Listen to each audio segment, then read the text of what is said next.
Olá, amigos, tudo bem?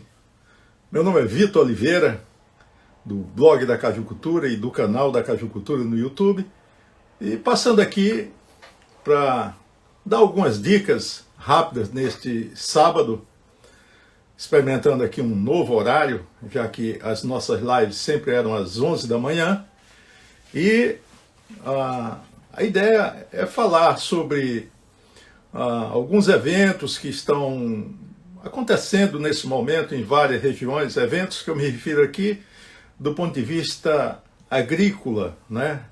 E na nossa cajucultura. Como nós sabemos, os três principais estados produtores, no caso Ceará, Piauí e Rio Grande do Norte, já estão em fases, vamos dizer assim, adiantadas do ponto de vista de produção. É claro que a safra desses três estados, elas não têm uma sincronia, ou seja, não acontecem ao mesmo tempo, mas é comum, principalmente nessa fase agora, onde a maioria das áreas estão com o início de desenvolvimento, principalmente vegetativo, a ocorrência de algumas pragas, já de algumas doenças, mas principalmente de insetos desfolhadores, né? Já que a ocorrência dessas pragas e doenças varia de acordo com as diferentes fases de desenvolvimento da cultura. Então, a dica que nós vamos dar hoje aqui tem muito a ver principalmente com a questão do monitoramento das áreas, né? Já que em outras oportunidades nós teremos a oportunidade aqui de trazer especialistas na área de entomologia, de fitopatologia, para assim, focar com maior nível de detalhes sobre a ocorrência de uma praga X ou Y. Mas antes de tudo isso, o que é importante?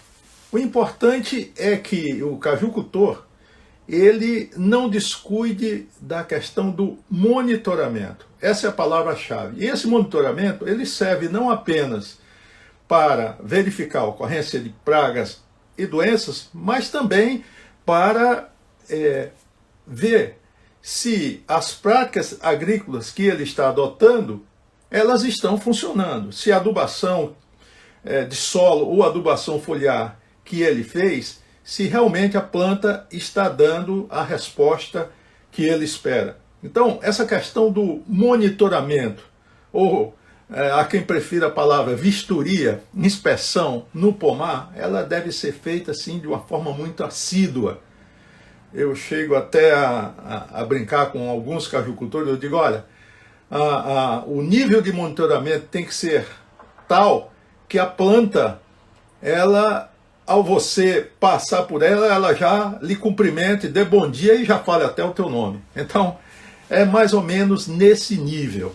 Então, nessa fase agora, repetindo, onde a maioria dos pomares está naquela fase de crescimento vegetativo, né? Nós sabemos que nós podemos dividir as fases de desenvolvimento do cajueiro em três, principalmente. Você tem o crescimento vegetativo, você tem o florescimento e tem a formação de frutos, né? Assim, para ser de uma forma bem resumida. Então, nessa fase agora de crescimento vegetativo, é super importante verificar a ocorrência desses tipos de insetos, esses insetos desfolhadores, né? Então, é super importante, né? Que se verifique e também que as pessoas com instrumentos simples, né? Às vezes, por exemplo, uma simples tesoura de poda, né? Você verificar se, por exemplo, um determinado ramo que apresenta um sintoma de murchamento, para você saber se aquilo é uma praga ou uma doença, você vem com a tesoura de poda, corta o ramo e verifica se naquele ramo existe alguma galeria. Se existe uma galeria, muito provavelmente vai ser o quê? Vai ser broca das pontas, por exemplo, que nós teremos a oportunidade de trazer um especialista aqui numa das próximas lives para falar exatamente sobre essa praga, né? Que é um dos grandes, vamos dizer assim, causadores de prejuízos à produção na cajucultura, já que ela ataca realmente os ramos ponteiros, os ramos que produzem. E às vezes até uma simples lupa, né? Uma simples lupa como essa, uma lupa de mão, é possível você identificar se está ocorrendo algum trips, pulgão, né? Que os pulgões geralmente que não são tão fáceis de se ver a olho nu. Então você vem com a lupa então são instrumentos simples, baratos que você pode utilizar ao ir para o campo, ao fazer esse monitoramento. Então, assim, super importante ter esse monitoramento e principalmente ter a assessoria de um agrônomo, né, que possa recomendar, que possa prescrever um determinado inseticida, né, se for o caso de praga, ou de um fungicida, se for o caso de doença. Um outro ponto importante que vale muito a pena levar em conta é a questão da nutrição da planta, da questão da adubação.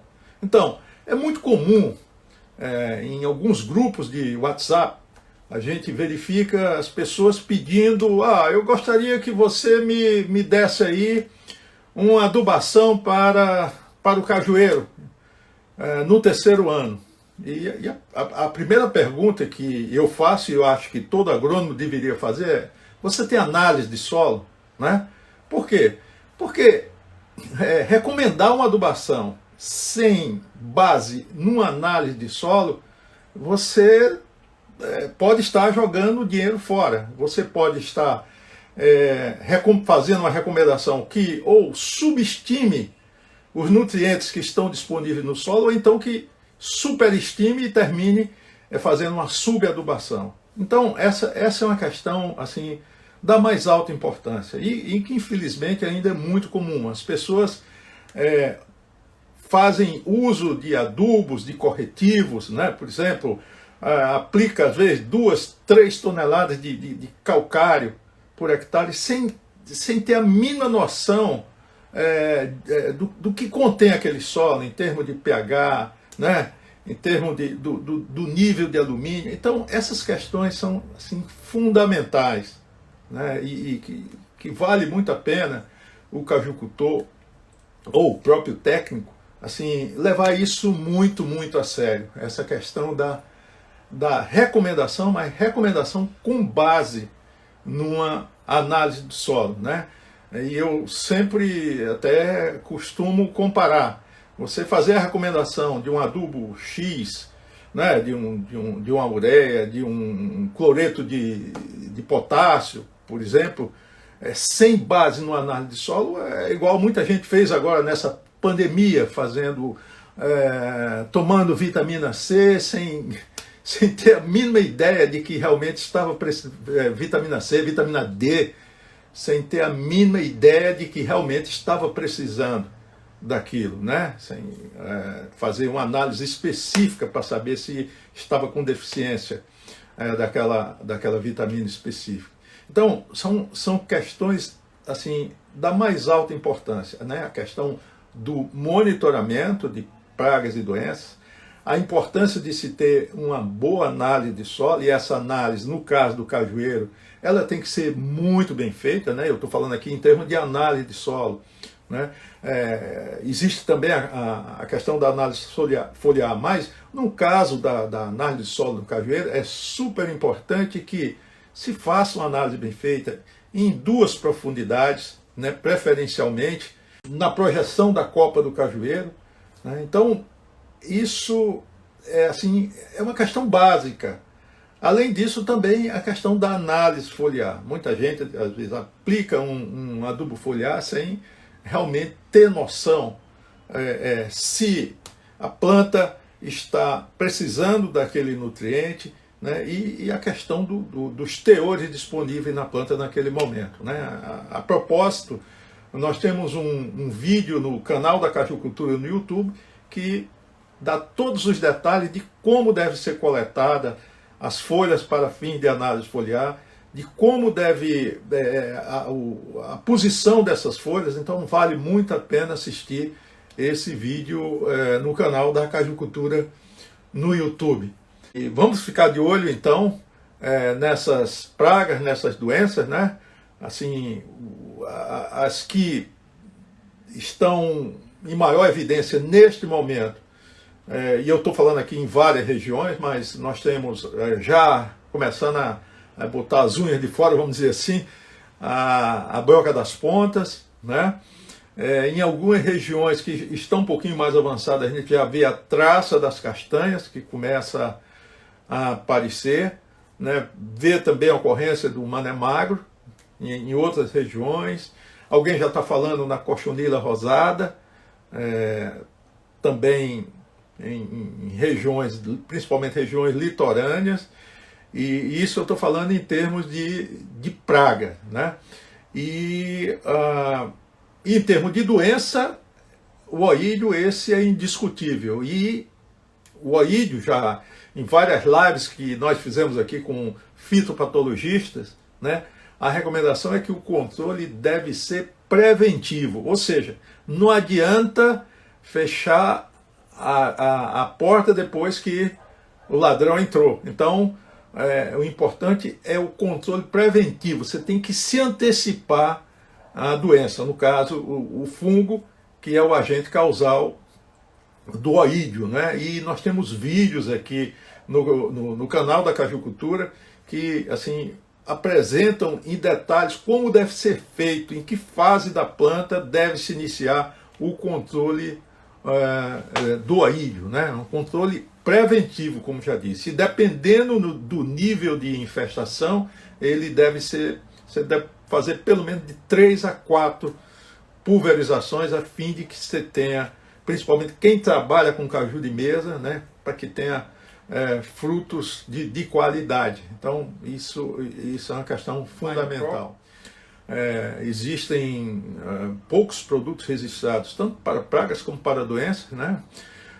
Embora do ano passado para cá houve um pequeno acréscimo, né? Então, o que ocorre muitas vezes é que se faz extensão de uso, né? Um produto que é utilizado para o controle de uma doença ou de uma praga numa outra cultura, numa outra lavoura perene, se faz uso na cajucultura e ela funciona, né? E na cajucultura, quer dizer, é o que mais rola, vamos dizer assim. Né? Esse tipo de... uma outra questão aqui que também acho que vale a pena, nós estamos falando aqui na questão de monitoramento, de pragas, de doenças, falamos um pouquinho sobre adubação, né? Adubação de solo, adubação foliar, né? E acho que vale a pena a gente só dar um reforço aqui com relação à questão da adubação, né? Muita gente, infelizmente, durante muito tempo, o cajueiro ele foi tratado de uma forma assim muito diferente do que é para ser em termos de fruticultura.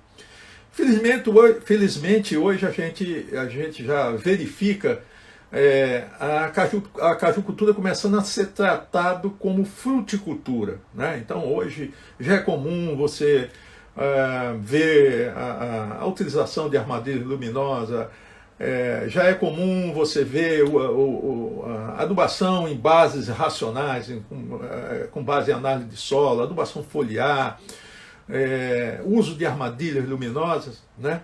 Mas ainda muita coisa precisa avançar ainda, né? Por exemplo, a questão de limpeza da área. Muitas vezes a gente vê um uso exagerado de maquinário agrícola, principalmente grades de arrasto, às vezes com profundidades além do desejado, né? A gente sabe que a maioria das raízes absorventes do cajueiro, aquelas raízes fininhas, né? Que são as raízes que de fato elas, vamos dizer assim, são responsáveis pela absorção de água e nutrientes do cajueiro, elas estão concentradas na parte mais superficial do solo. Então, dependendo do tipo vamos dizer, de equipamento que se usa, se for uma grade muito pesada, o que acontece? Você vai estar destruindo essas raízes. Então, é super importante que se tenha cuidado por ocasião desse preparo de área, né? Então, com relação à questão de nutrientes, né, nós sabemos que nós temos os macro e os micronutrientes, né? Em termos de macronutrientes, nós temos o quê? Nitrogênio, fósforo, potássio, né? O cálcio, o magnésio e enxofre. Então, esses 6 são considerados assim os macronutrientes, né? No caso, os macronutrientes primários são nitrogênio, fósforo, potássio. Secundário, cálcio, magnésio e enxofre. Além disso, nós temos os micronutrientes, né? Aí vem ferro, cobre, boro, zinco, manganês e por aí vai. Então, o cajueiro, ele tem exigência maior ou menor por determinado macro ou determinado micronutriente. Então, é importante que, ao se fazer adubação, se tenha conhecimento dessas exigências do cajueiro, né? Então, por exemplo, um micronutriente que é bastante exigido pelo cajueiro é o ferro, né?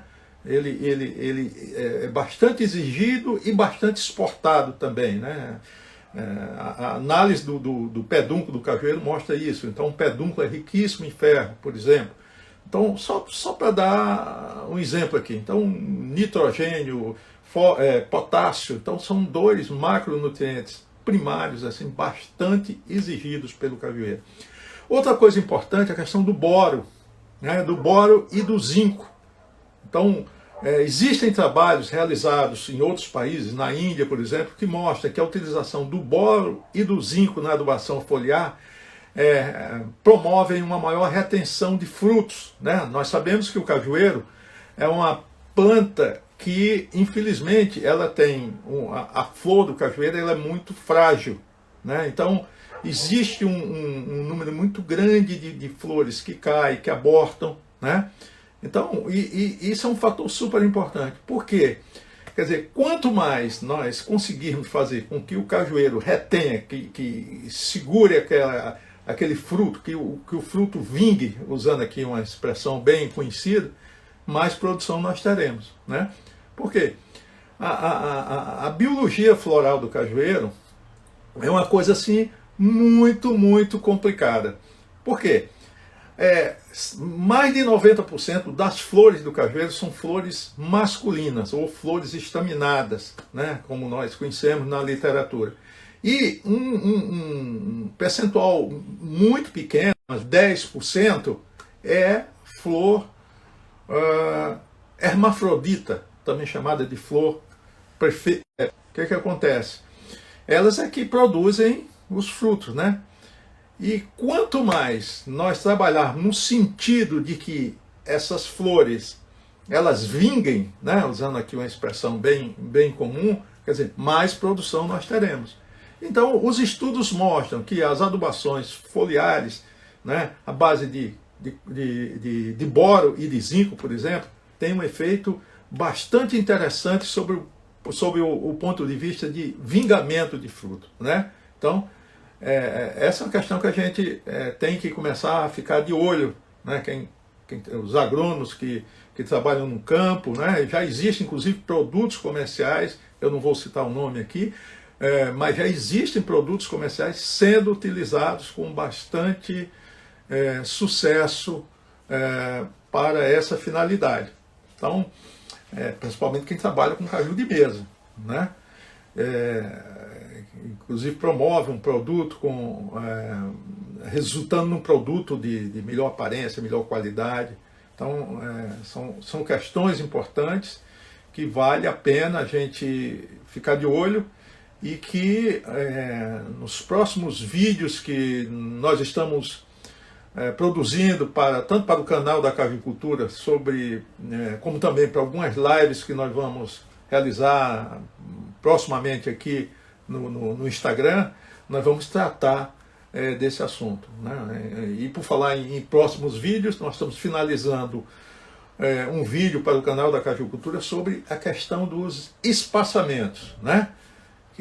Essa é uma coisa que pouca gente dá muita atenção, mas você já parou para pensar que o espaçamento que você escolhe por ocasião da implantação de um pomar de cajueiro, aquilo vai, vamos dizer assim, ditar todas as decisões que você vai tomar para o resto da vida daquela área? Então, essas questões têm que ser levadas muito a sério, principalmente no momento em que a cajucultura ela começa, como eu falei ainda há pouco, a se profissionalizar, né? A adquirir um caráter de moderna fruticultura, né? Que é isso que nós buscamos, né? E eu vejo assim com muita satisfação a presença maior de profissionais de agronomia que começam a se especializar nessa área, que é super importante, né? Porque é o que eu sempre digo, cada cultura você precisa de ter um especialista.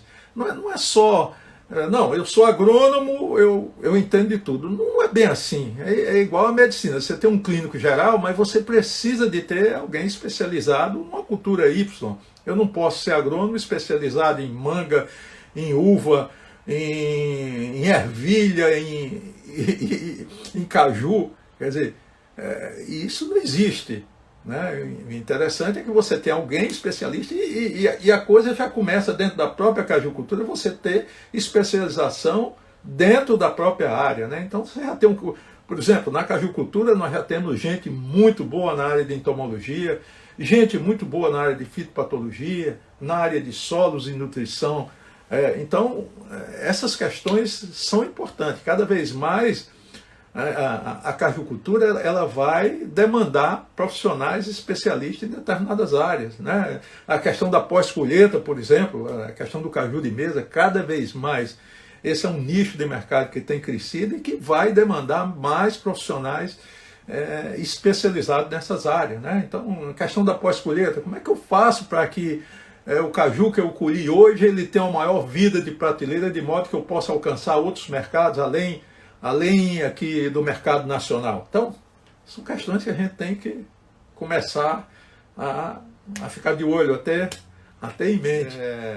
Convido-os mais uma vez para assistir os nossos vídeos no canal da Cajucultura no YouTube. Assistam também, nós temos o chamado Short Vídeos, são vídeos com duração de menos de 1 minuto, com temas bem específicos. Né? Pergunta do tipo, o meu cajueiro produz o ano inteiro, produz flores o ano inteiro, mas não produz uma castanha. Por quê? O que está acontecendo? Qual a diferença entre cajuína e refrigerante de caju? Então, questões desse tipo que são respondidas em vídeos com menos de 1 minuto.